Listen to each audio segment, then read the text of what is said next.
Hello, and welcome to a conversation I wanted to have about compliance and the working of life sciences companies with healthcare providers.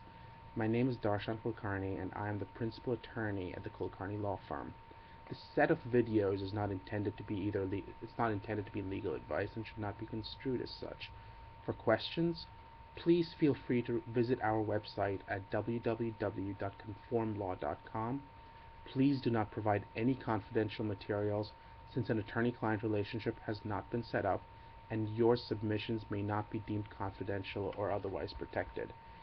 Um, One of the things I wanted to talk about is the current situation where healthcare providers are hesitant to work with life sciences agencies. When we talk about life sciences companies, we're talking about pharmaceutical companies, medical device companies, biotech companies, um, some veterinary companies, etc., etc., etc. And part of the reason they don't want to work is because there's this concept out there that doctors who work with healthcare agencies, healthcare companies are biased. And that's not necessarily true. And we want to talk about how there are so many opportunities for industry and healthcare providers to work together that are beneficial for patients.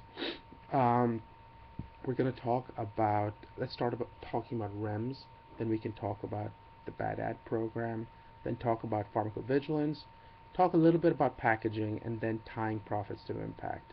When we talk about REMS, REMS stands for Risk Evaluation and Mitigation Strategies, and what REMS does is basically says the FDA looked at a product, they saw that there was potential, the product potentially would be very useful for certain subjects and certain patients and for certain patient population.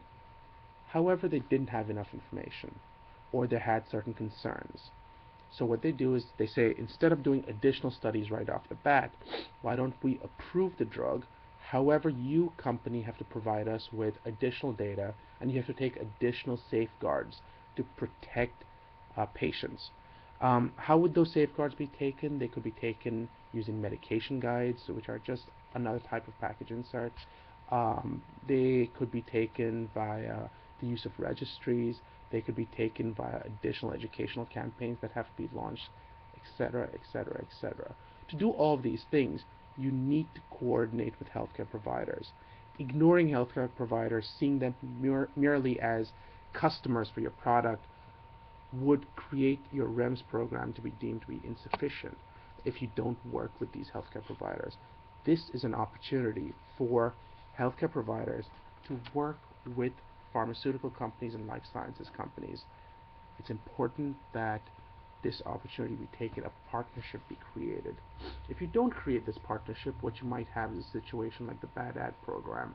What is the bad ad program? The bad ad program is a situation where the FDA effectively deputized healthcare providers. They told healthcare providers, look, here's what I want you to do. I want you to look at what life sciences companies are telling you. Tell me if they're being bad. Tell me if they are talking off label. Tell me if they are saying things that they shouldn't be saying. There were hundreds of complaints made, and there were several warning letters sent out because of the bad ad program. Creating a relationship with healthcare providers, which is trustworthy, which is something that they look at you and say, I believe this company because they aren't giving me information that's unvetted. That will minimize the types of complaints that come from the bad ad program. So that means that the FDA is not breathing down your back for being unethical. In the same way, talking about an oldie but a goodie, we talk about pharmacovigilance. What is pharmacovigilance? Pharmacovigilance is a situation where a drug is put out into the market and then people look at this product, people use this product, patients use these products, suffer certain adverse events. Those adverse events, either via patients, either via healthcare providers, are reported back to the company or to the FDA itself. The FDA has indicated that they are paying special attention to pharmacovigilance recently, and therefore it is important that you create better relationships with healthcare providers, because these healthcare providers want to coordinate with you to understand is this an expected adverse event? Is this an unexpected adverse event? You could look at the packaging insert, but it's also important that they understand what the risks are. Um, Having an expected adverse event that the physician for the first time thinks is unexpected is not something you want to have. A good discussion with the FDA, with the physician, is probably a good start. Talking to pharmacists, they are often the last person the patient meets before the drug goes out. That may be a very important thing to do. People like to pretend that we already talk. A lot of life sciences companies, when you talk to them, say we already coordinate with pharmacists. I've been a pharmacist for over 10 years. That rarely happens. Um, Packaging. This is an opportunity I talk about. Um, Typically, when you talk about packaging, there's this idea that blister packs are um, unappreciated by patients in the U.S. as opposed to globally, where blister packs are standard packaging mechanisms because they're quick, they're cheap, and they can be rolled out quite quickly. Unfortunately, in the U.S., the way it works is you send out bottles of drugs, often for 30-day tablets. However, this may not work in situations like a hospital, which may have to repackage all your drugs.